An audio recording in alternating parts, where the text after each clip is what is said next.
Hi, this is Catherine, Laura, Oksana and Amy. We are going to discuss the topic of performance-based pay systems and whether they necessarily lead to increased motivation and higher productivity. In a world that is getting more competitive in business than ever, organizations put more emphasis on the management of human resources than ever before. The view that an organization's people contribute to the success and failure of business is fairly universal. This is because without people to organize, run, and manage operations, there would be no business at all. Competition in the worldwide marketplace has led to organizations need to better understand how they can develop competitive advantages over other market leaders. The focus on having the best human resources available to operate organizations has become paramount, because the effectiveness and efficiency of operations conducted by employees contributes to the bottom line of business. In this presentation, we visit the concepts of motivation, productivity, and the different factors that should be considered in motivating employees to improve their performance. Let's break down the topic question and first discuss motivation. Stone defines motivation of that which energizes, directs, and sustains human behavior. However, the concept of motivation is a bit more complex than this simple definition. There are many theories that have been asserted over the years about what motivation is, but ultimately there are two kinds. The first has to do with our survival instincts, such as hunger, danger, and the need for sleep. The second type of motivation is based on incentives, goals, and rewards that are driven by our wants. Researchers and organisations have endeavoured to discover exactly what motivates employees in order to encourage the highest level of performance. Tracy claims that it is not motivational factors extrinsic to a person that influence an employee to have higher productivity. Intrinsic factors such as higher pay, promotion, or bonuses, but rather the initial contact and relationship that is developed between an employee and manager, whether this is negative or positive. However, Tracy does agree that motivation can be increased through the use of incentives and should be related to performance only and nothing else. Rewards can be tangible, such as money, vacations, or material items, or intangible, such as prizes and awards.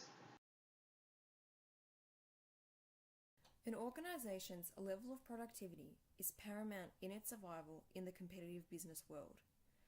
The definition of productivity is described by Stone as an organization's total output of goods and services divided by its total inputs.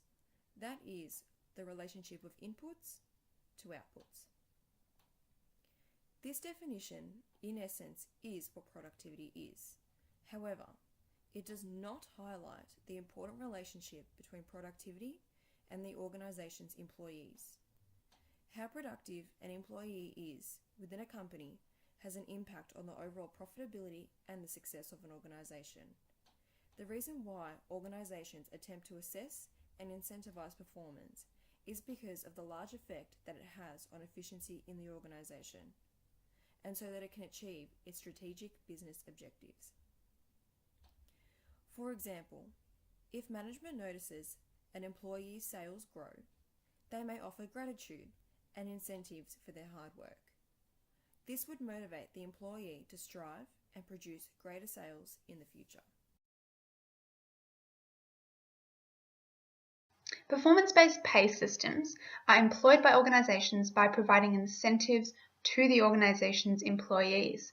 This is in the form of tangible monetary rewards that act as a compensation for higher productivity in the workplace. The objective of merit pay or performance-based remuneration is to develop a productive, efficient, effective organization that enhances employee motivation and performance. Organizations implement remuneration in order to get the most motivation out of their employees, to increase their productivity and ultimately increase the profitability and competitive advantage of the organization. Stone states that organizations who are seeking a competitive advantage employ remuneration practices that encourage, facilitate, and reward the desired employee behaviors. Some organizations believe that remuneration is necessary in order to get the most productivity out of its employees. Tracy says that most employees work at about 50% of their capacity, and the other 50% is usually wasted throughout the day with non-work related things such as conversing with colleagues and dealing with personal circumstances. The concept of why pay incentives motivate employees can be a complex one. Reasons can include that most people work in order to make money. Other reasons may be goal-related motivation, which is intrinsic within the employee, such as a goal to make a certain amount of money in order to achieve another extrinsic goal. Or it could come from intrinsic motivation of the employee, wanting to make a certain amount of pay in order to prove themselves. An example of a performance-based pay system in action. This is from an employee's perspective. So Leslie applied for a role at Telstra in one of their call centres. The role was advertised to be customer-centric with a focus on sales. The role was also advertised to be a base pay of $50,000 with an opportunity to earn up to $80,000. Telstra recruiters advised that a performance-based pay system was in place. Performance was based on relevant sales targets being met monthly only. Customer service and other tasks were not measured as performance under this system. Some of the key performance targets included to sell 6 new home phone lines to customers per day, sell 10 new broadband internet connections to customers per day, as well as sell 5 new Telstra Foxtel connections per day. Telstra recruiters and leadership described these targets as challenging but achievable. Telstra expected great customer service but did not measure this as a part of their performance-based pay system. If the above sales targets were not met, the employee would receive base pay only. However, if they were met, then the employee would receive bonus income in their pay for the relevant month. Many employees found this high-pressure sales environment demoralizing and the sales targets impossible to achieve. Leslie was one of the 30 recruiters who commenced work in January 2009, but by April 2009, only 5 of these new employees remained. So is there a direct correlation between motivation, productivity, and remuneration? Well, traditionally, managers and organizations have typically viewed that paying employees more would lead to increased motivation and thus higher productivity. Luca quotes Malhotra Ali Goldston, who is a professor of business administration at Harvard Business School, in stating that previous research has shown that paying people more than they expect may elicit reciprocity in the form of greater effort and productivity. However, Malhotra undertook further study to determine if this was still the case. His experiment went something like this. 2 groups were employed to undertake the same task. One group was paid $3 per hour and the other $4 per hour. Neither group was aware of the other's existence. At the finalization of the task, both groups' work was evaluated, and it was found that the group paid $4 per hour did not work any harder than the groups paid $3 per hour. As such, Malhotra determined that higher pay did not necessarily lead to better performance, and thus increased motivation. This is further evidenced by Stone, who states that happy employee is not necessarily a productive employee, and that job performance leads to increased motivation due to job satisfaction, rather than the other way around. As such, it is important to note that whilst there is a relationship between motivation and productivity, there is not always a direct relationship of these factors with performance-based pay. Pay is not the only motivating factor within the workplace. In fact, we have identified 3 other types of motivation that could lead to improved productivity. These are setting of goals, job security, and appreciation and gratitude from managers. In this section, the setting and achievement of goals within the workplace will be discussed as an important motivator. Goal setting is identifying something that you want to accomplish. As discussed by Latham, goal setting influences motivation. As it leads to energized behavior, it gives people direction and provides a challenge.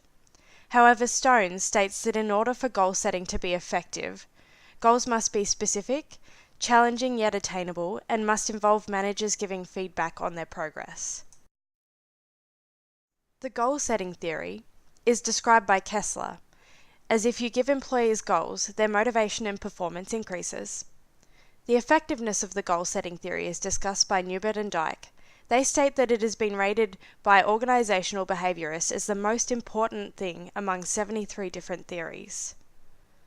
While looking into the link between actually achieving goals and employees' motivation, Amabile states, if a person is motivated when leaving work, you can bet that it will be due to the employee achieving a goal. It doesn't matter how small this achievement can be, any progress can contribute to stimulating motivation. Contrastingly, small losses and setbacks that slow progress towards goals can have a negative effect on motivation.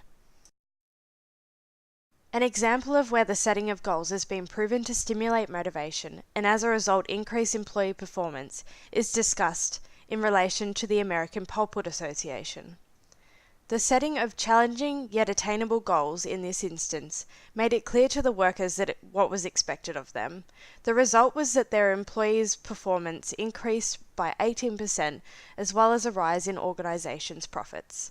Amabile also provided an analysis of employees' diaries in a study that she was part of. The employees found that making progress in what they perceived to be meaningful work contributed the most to a positive work life, including motivations. An interesting point of view on the effectiveness of the goal-setting theory was by Newbert and Dyke when they describe a different way of using the goal-setting theory to increase employee motivation, a goal that is aimed at enhancing society and community as a whole. An example of this could be improving sustainability, helping others, or enhancing the well-being of the community. These goals are referred to as non-task goals. For example, goals set by organizations to increase their corporate social responsibility. This is in contrast to your typical goal that contributes to growing profits for the organization. Newbert and Dyke state that in organizations, employees place importance on non-task goals throughout workplaces.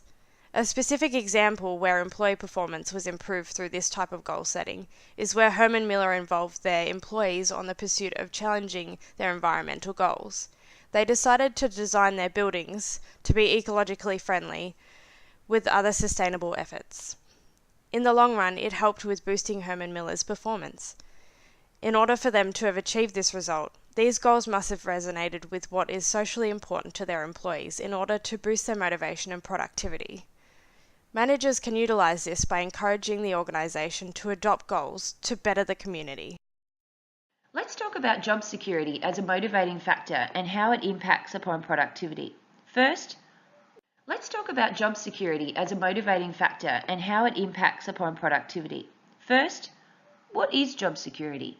Well, it's defined as the assurance in an employee's job tenure which can be affected by economic conditions. We all know that humans are complex creatures, and each have different needs and expectations which will impact upon their productivity within an organisation. It goes without saying that if an employee's needs or expectations are not being met by that company, then this will be reflected in their job performance. Organisations must investigate and implement policies to meet their employees' needs.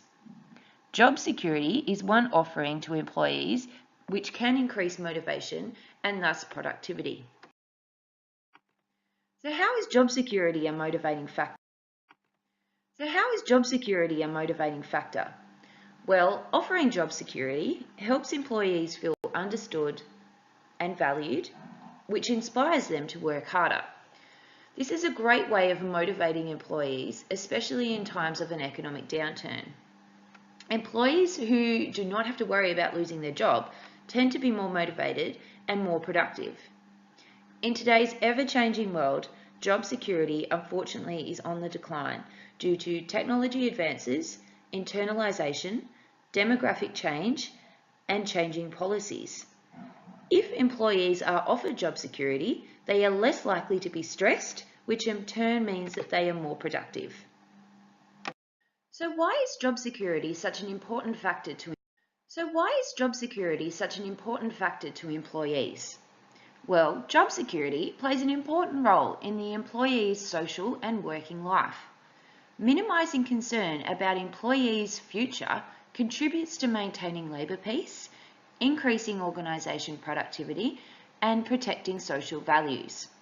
Using job security could also be considered as a cost-efficient way of motivating employees. A recent news article stated that job security is the chief concern of Australian mortgage holders, with new research revealing that up to 41% of families fear that they may not be able to service their home loan if their employment situation changed. When discussing motivating factors such as job security, we need to consider Maslow's hierarchy of needs. Maslow's hierarchy of needs gives organisations an understanding of how security is a basic need for employees and describes how this can be a motivating factor. Maslow's theory states that there are higher order needs and lower level needs. It makes sense that the needs of physiology and security must first be met in order to motivate employees. These are the first two tiers at the bottom of the pyramid. Factors such as stable income, job security, and a safe work environment are vital. In order for an employee to feel motivated, these basic needs must first be met. In times of an economic downturn, it is possible that these needs may not be met, especially if an organisation cannot or will not offer job security. Tanner states that it is imperative that these basic needs are first satisfied in order to begin motivating employees. When discussing motivation, what's the impact of employees who do not experience job security? An environment of economic uncertainty leaves employees more defenceless than ever before. A study was conducted by the University of Michigan Institute for Social Research showed that fear of being fired can affect employees' psychological and physical health very seriously. The research was conducted with more than 1,000 male and female employees under the age of 60.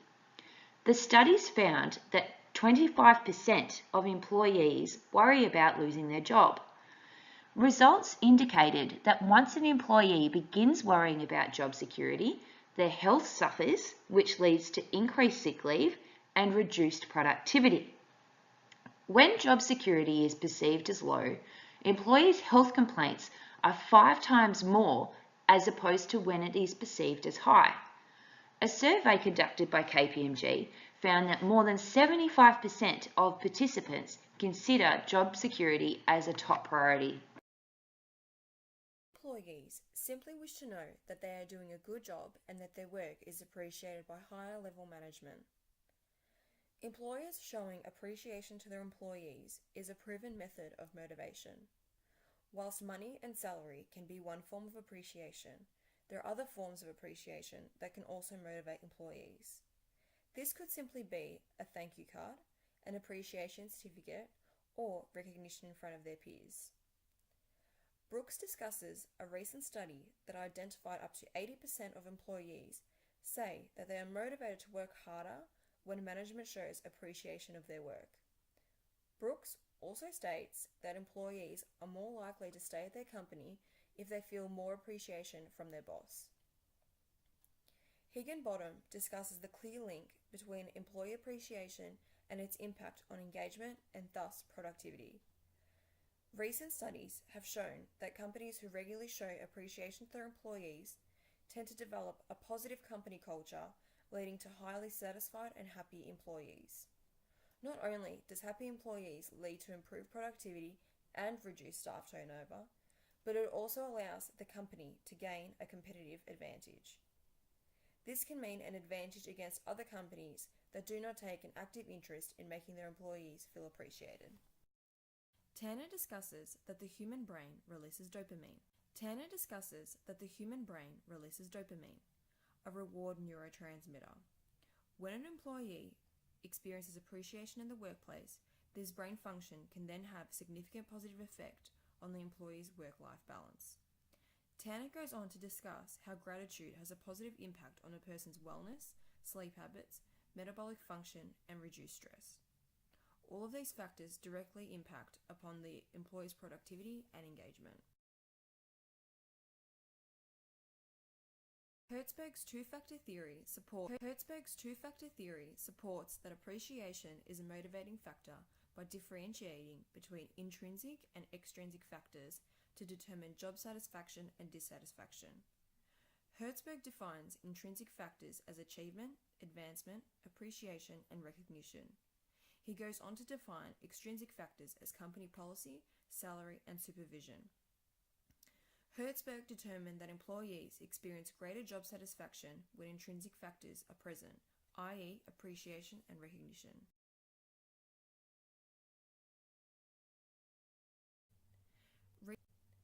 Researchers randomly divided university fundraisers into two groups. One group made phone calls to solicit alumni donations in the same way they always had. The second group, assigned to work on a different day, received a pep talk from the director of annual giving, who told the fundraiser she was grateful for their efforts. During the following week, the university employees who heard her message of gratitude made 50% more fundraising calls than those who did not. So what do you think? Does a performance-based pay system necessarily mean high motivation and improved performance? I think it's clear from our presentation that organizations need to assess a variety of motivating factors that lead to improved performance before considering a performance-based pay system. There are many different types of motivators that can be considered when examining employee behaviours in the workplace. Whilst pay can be a large motivator for employees, this does not resonate with every employee and will not always result in increased performance. It is important to examine the types of business that are looking at implementing a performance-based pay system and to justify that the increase in pay will actually lead to increased performance. Other motivators should be considered, such as goal setting, job security, and appreciation, as well as other possible motivators not mentioned in this presentation, because these factors can also lead to substantial increase in performance.